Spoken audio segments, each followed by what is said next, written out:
Geoffrey the Mayfly.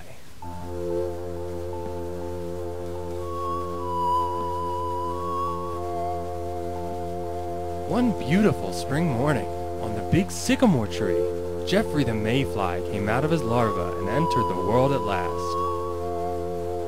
The keeper of the mayflies, Heather the ladybug, noticed something special about Geoffrey the first time she saw him. She wasn't sure what it was, but she knew there was something different. Heather immediately took Geoffrey to see Granddad Daddy Longlegs. Granddad Daddy Longlegs knew all the bugs on the big sycamore tree. He looked after all the bugs, and all the bugs loved Granddad Daddy Longlegs. As Heather the ladybug brought Geoffrey to meet Granddad Daddy Longlegs, all the other bugs couldn't help but notice that there was something different about this mayfly.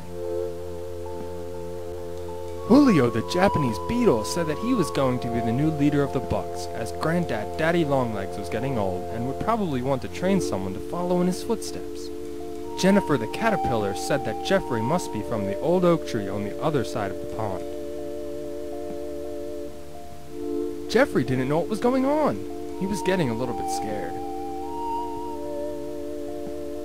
When Heather the ladybug brought Geoffrey into the hollow in the big sycamore tree where Granddad Daddy Longlegs lived, all the bugs there went silent. Granddad Daddy Longlegs immediately dropped his leaf and gazed upon Geoffrey.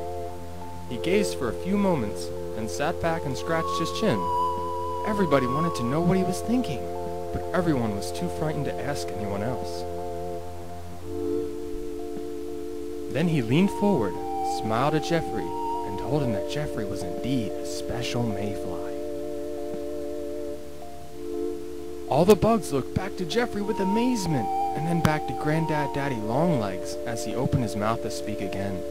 Geoffrey was a little embarrassed, but still frightened. Granddad Daddy Longlegs began to speak again, and told Geoffrey the story of how the bugs in the big sycamore tree have forever had troubles with the hornets from the azalea bush. He told Geoffrey how the hornets outgrew the bush and wanted to take over the big sycamore tree as a home and kick out all the bugs living there now. For years, Granddad Daddy Longlegs protected the bugs from the hornets, but recently he had been getting old and tired. He knew that hornets were actually good bugs too, but needed help finding that out. He also said he knew that Geoffrey was just the right bug to convince the hornets of this. He was the only one left who could do it. Granddad Daddy Longlegs told Geoffrey that he would set out immediately to the azalea bush the next morning. Geoffrey now knew what he was meant to do. He knew it would be scary, and he knew it would be difficult, but he knew he could do it. Early the next morning, Geoffrey lay shriveled up, completely and utterly dead on his branch. Mayflies only have a lifespan of 1 day.